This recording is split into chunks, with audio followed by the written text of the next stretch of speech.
پڑھیے الصلاۃ والسلام علیک یا رسول اللہ وعلی آلک واصحابک یا حبیب اللہ، الصلاۃ والسلام علیک یا نبی اللہ وعلی آلک واصحابک یا نور اللہ۔ درود پاک پڑھنے کے بے شمار فضائل و برکات ہیں۔ من صلی علی او سأل لی الوسیلۃ حقت علیہ شفاعتی یوم القیامہ۔ میرے آقا فرماتے ہیں جس نے مجھ پر درود شریف پڑھا یا اللہ پاک کی بارگاہ میں میرے لیے وسیلے کی دعا کی، قیامت کے دن اس پر میری شفاعت ثابت ہو گئی۔ درود پاک پڑھنا یہ شفاعت مصطفیٰ صلی اللہ علیہ وسلم حاصل کرنے کا بڑا پیارا طریقہ ہے۔ جتنا ہو سکے اس دن ہم نے کثرت سے درود پاک پڑھنا ہے۔ صلو علی الحبیب صلی اللہ تعالی علی محمد صلی اللہ علیہ وسلم۔ اس مہینے کی شان کیسی ہے، اس کے بارے میں نبی پاک علیہ الصلوۃ والسلام جب رجب آتا تھا نا تو میرے آقا یہ دعا فرمایا کرتے، اللہم بارک لنا فی رجب و شعبان و بلغنا رمضان۔ اے رب کریم میں رجب اور شعبان میں برکت عطا فرما۔ رجب کے ورڈز کتنے ہیں؟ 3، را، جیم اور با۔ علماء کہتے ہیں اس کی انٹرپریٹیشن بڑی خوبصورت علماء نے بیان کی۔ را سے مراد رحمت الہی، جیم سے مراد بندے کے جرم، با سے مراد بر یعنی بھلائی۔ گویا اللہ کی رحمت یہ اعلان کر رہی ہے کہ میری رحمت اور میری بھلائی کے درمیان میرے بندوں کے جرموں کو کر دو تاکہ میری رحمت اس کی بخشش فرما۔ This is the time to repentance۔ رجب توبہ کا مہینہ۔ سبحان اللہ، رجب کے بارے میں آتا ہے کہ رجب اللہ کا مہینہ ہے، احادیث میں ملتا ہے رجب اللہ کا مہینہ ہے۔ آقا فرماتے الشعبان شہری، شعبان میرا مہینہ ہے اور رمضان میری امت کا مہینہ ہے۔ تو یہ بہت خوبصورت سیکوینس شروع ہو رہی ہے۔ یہ مہینے ضائع کرنے والے نہیں، ہاں یہ مہینے اللہ کی رحمت کو لوٹنا ہے اس مہینے میں۔ اور سبحان اللہ، ایک بہت خوبصورت بات میں بتاؤں کہ نبی پاک علیہ الصلوۃ والسلام فرماتے ہیں 5 راتیں ایسی ہیں جس میں دعا رد نہیں ہوتی۔ حدیث پاک فرمایا رجب کی پہلی رات، 15 شعبان شب برات جو ہوتی ہے، ٹھیک ہے، پھر فرمایا جمعرات اور جمعے کے درمیان کی رات، نمبر 4 عید الفطر کی چاند رات، نمبر 5 عید الاضحیٰ کی چاند رات۔ اور رجب کے روزوں کی تو کیا بات ہے، احادیث میں یہ فضیلت آتی ہے جو رجب میں پہلے دن کا روزہ رکھے، پہلے رجب کا 3 سال کے گناہوں کا کفارہ ہے، دوسرے دن کا روزہ رکھے 2 سال کے گناہوں کا کفارہ، اور تیسرے دن کا روزہ رکھے تو 1 سال کے گناہوں کا کفارہ۔ پھر پورا رجب جو ہے وہ ہر روزہ جو ہے وہ 1 مہینے کے گناہوں کا کفارہ ہے۔ اب تو سردیوں کے دن ہیں، ویسے ہی ہم میں سے کئی لوگ لیٹ لنچ کرتے ہیں، 6 سوا 6 بجے افطار ہو جاتا ہے، ہو سکے تو نفلی روزے رکھیں، یہ عبادت کا مہینہ ہے۔ علامہ صفوری رحمۃ اللہ تعالی علیہ فرماتے ہیں کہ رجب بیج بونے کا مہینہ ہے، شعبان پانی ڈالنے کا مہینہ ہے، اور رمضان فصل کاٹنے کا مہینہ ہے۔ اور بڑی خوبصورت اس کی تفصیل بیان فرماتے ہیں کہ جو بندہ رجب میں عبادت کا بیج نہیں بوتا، شعبان میں ان بیجوں پر اپنے آنسوؤں سے پانی نہیں ڈالتا، آبیاری نہیں کرتا، وہ رمضان میں رحمت کی فصل کیسے کاٹ سکے گا؟ تو this is the time to prepare yourself. یہ تو وقت آ گیا مسجد کی طرف آنے کا، تلاوت کرنے کا، روزے رکھنے کا۔ اگر کوئی دوری ہو گئی ہے عبادت سے تو پھر جڑ جائیں، اور رحمتوں والے مہینے شروع ہو رہے ہیں۔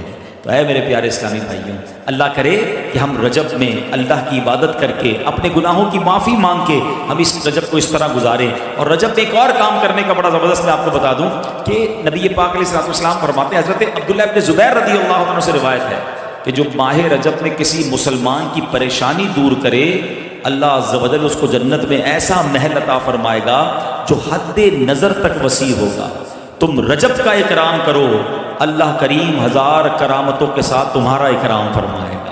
اللہ کرے کہ ہماری کوئی نماز قضا نہ ہو، ہم اس پہ نفلی روزے رکھیں، اس پہ درود پاک کی کثرت کریں، استغفار کی کثرت کریں۔ اللہ کا مہینہ ہے، خوب اللہ کی طرف لو لگائیں کہ یا اللہ تیرا مہینہ آ گیا، بندہ بھی تو میں تیرا ہوں، میرے مولا تو میری مغفرت فرما دے، ہمیں رمضان سے ملا دے۔ رجب کا احترام کرنا یہ اللہ کو کتنا محبوب ہے۔ حضرت عیسیٰ روح اللہ علی نبینا علیہ الصلوۃ والسلام کے دور کا میں آپ کو ایک واقعہ سناتا ہوں کہ ایک شخص تھا، ایک مدت سے ایک عورت کے بارے میں اس کے دل میں برے خیالات تھے، اور ایک بار اس کو موقع ملا، اس عورت پر اس نے کنٹرول حاصل کر لیا۔ قریب تھا کہ وہ گناہ کرتا، اس نے دیکھا کہ لوگ چاند دیکھ رہے ہیں، چاہیے وہ مسلمان بھی نہیں تھا، غیر مسلم تھا، تو اس نے کہا یہ لوگ کس چیز کا چاند دیکھ رہے ہیں، کس مہینے کا چاند دیکھ رہے ہیں؟ تو کہا مسلمان جو ہیں رجب کے مہینے کا چاند دیکھ رہے ہیں۔ اللہ اکبر! جب اس نے سنا کہ رجب آ گیا ہے وہ اس عورت سے دور ہو گیا، گناہ سے باز رہا۔ اللہ کریم نے حضرت عیسیٰ علیہ السلام پر وحی بھیجی کہ اے عیسیٰ اس شخص کے پاس جاؤ، اس سے ملاقات کرو۔ جب آپ اس کے پاس گئے، اپنی تشریف آوری کا سبب بیان کیا۔ اللہ اکبر! جب اس نے سنا تو اس کا دل نور اسلام سے جگمگا اٹھا، کلمہ پڑھ کر مسلمان ہو گیا۔ پتہ یہ چلا کہ پہلے زمانے میں صرف مسلمان نہیں، غیر مسلم بھی اس مہینے کا ادب کیا کرتے تھے۔ نبی پاک کی سخاوت کے انداز دیکھیں۔ اللہ اکبر! ایک تو یہ نہ کوئی غریب آیا اس کو دے دیا، مگر کہتے عطاؤں کے بہانے ڈھونڈنا، کسی اور انداز سے بھی اپنے صحابی کو، اپنے غلام کو عطا فرمانا۔ ایک بار حضرت جابر بن عبداللہ رضی اللہ تعالیٰ عنہ سے نبی پاک نے ایک اونٹ خریدا، اونٹ بھی خرید لیا، اس کی قیمت بھی دے دی، اور پھر وہی اونٹ حضرت جابر کو تحفے میں بھی عطا فرما دی۔ اچھا، اسی طرح امیر المومنین حضرت عمر فاروق رضی اللہ تعالیٰ سے ایک اونٹ کا بچہ خریدا اور اس کی رقم دی، اور وہ اونٹ کا بچہ انہی کے صاحبزادے حضرت عبداللہ ابن عمر رضی اللہ تعالیٰ عنہ کو عطا فرما دیا۔ کتنی خوشی ہوتی ہوگی ہیں کہ رقم بھی مل گئی اور وہ چیز بھی واپس مل گئی۔ سبحان اللہ! کس قدر سخاوت فرماتے نبی پاک۔ بعض اوقات اپنی ضرورت کے لیے کسی چیز کو خریدتے تھے، پھر وہی چیز کسی کو تحفے میں عطا فرما دیتے۔ ہمیں بھی چاہیے کہ ہم نبی پاک کی سنت کو ادا کیا کریں، اپنے مسلمان بھائیوں کو تحفہ دیا کریں۔ اچھا، تحفہ دینے میں اس کے دل میں خوشی بھی داخل ہوتی ہے اور عداوت دور ہوتی ہے۔ بعض اوقات دلوں میں دوریاں ہو چکی ہوتی ہیں، بعض اوقات ہماری کوئی بات کسی کو بری لگ گئی ہوتی ہے، تو اگر دوستی کرنا چاہتے ہو نا، حسد کو دور کرنا چاہتے ہو، کینے کو دور کرنا چاہتے ہو، مسلمانوں میں محبتیں بڑھانا چاہتے ہو، تو وہ تحفے کی عادت کو بھی اپنائیے۔ نبی پاک علیہ السلام فرماتے ہیں ایک دوسرے کے ساتھ مصافحہ کرو، یعنی ہاتھ ملاؤ، اس سے کینہ جاتا رہے گا، اور ہدیہ یعنی تحفہ بھیجو، آپس میں محبت ہوگی، دشمنی جاتی رہے گی۔ آج کے معاشرے میں کتنی محبت کی ضرورت ہے، اتنا فرسٹریشن بڑھ گیا ہے، آج آپس میں نفرتیں بڑھتی جا رہی ہیں۔ تو اے میرے پیارے اسلامی بھائیوں، سلام کو عام کریں۔ سلام میں بھی ہم نے کیٹیگرائز کر دیا ہے، جس کو جانتے ہیں اس کو سلام کرتے ہیں، رشتہ داروں کو سلام کریں گے، کاروباری لوگوں کو سلام کریں گے، جس مسلمان کو جانتے نہیں اسے سلام بھی لوگ نہیں کر رہے ہوتے۔ سلام بھی کریں، ہاتھ بھی ملائیں، اس سے انشاءاللہ محبت بڑھے گی۔ سلام کو عام کریں، آپ کے دل سے تکبر دور ہوگا، عاجزی اختیار ہوگی، اور تحفہ دیں تو انشاءاللہ محبت میں اضافہ ہوگا۔ نبی پاک کی سخاوت کا ذکر ہو رہا ہے، سنیے ایک بار کیا ہوا، پیارے آقا علیہ السلام نے عرب کے یعنی دیہات کے رہنے والے کچھ افراد نبی پاک کے پاس آئے۔ پیارے آقا نے ان میں سے بہت ساروں کو 100 اونٹ تحفتاً عطا فرما دی، ایک ایک کو 100 اونٹ عطا کر دیے۔ حضرت صفوان بن امیہ رضی اللہ تعالیٰ عنہ نے، ابھی وہ اسلام نہیں لائے تھے، وادی حنین کا واقعہ ہے، غزوہ حنین کا موقع ہے، کہتے ہیں نبی پاک سے بکریوں کا سوال کیا۔ حضرت صفوان نے 2 پہاڑوں کے درمیان پورا جنگل بھرا ہوا تھا بکریوں سے، نبی پاک علیہ السلام نے وہ پورے کا پورا جو ریوڑ تھا نا حضرت صفوان کو عطا فرما دیا۔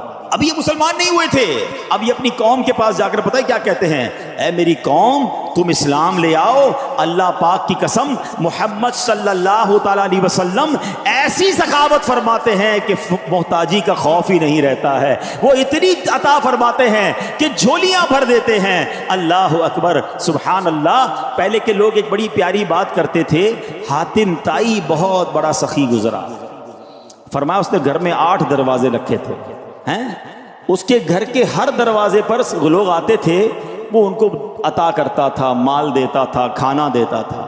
کہنے والوں نے کہا کہ اس کی سخاوت کا عالم یہ تھا کہ اگر کوئی 8 دروازوں سے باری باری آ جاتا تو حاتم طائی اس کو 8 دروازوں سے دیتا تھا، بڑا سخی تھا۔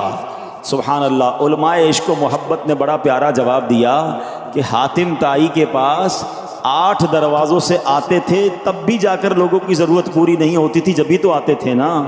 میرے آقا کا دربار وہ ہے جو ایک بار چلا جائے، اور نبی پاک نگاہ رحمت فرما دیں تو اتنا عطا فرماتے ہیں، اتنا دیا کہ دامن میں ہمارے سمایا نہیں ہے، کہ نبی پاک علیہ السلام کی اس ایک دن کی سخا، اس ایک دن کی عطا جو غزوہ حنین کے موقع میں نبی پاک نے فرمائی، فرمایا بادشاہوں کی عمر بھر کی سخاوت و بخشش سے زیادہ تھی۔ یہ ایسی اعلیٰ حضرت نہیں لکھا کہ قطرہ کسی نے مانگا تو دریا بہا دیے، یہ واقعات موجود ہیں کہ نبی پاک سے کچھ مانگا اور آقا نے پورا جنگل بکریوں سے بھرا ہوا عطا فرما دیا۔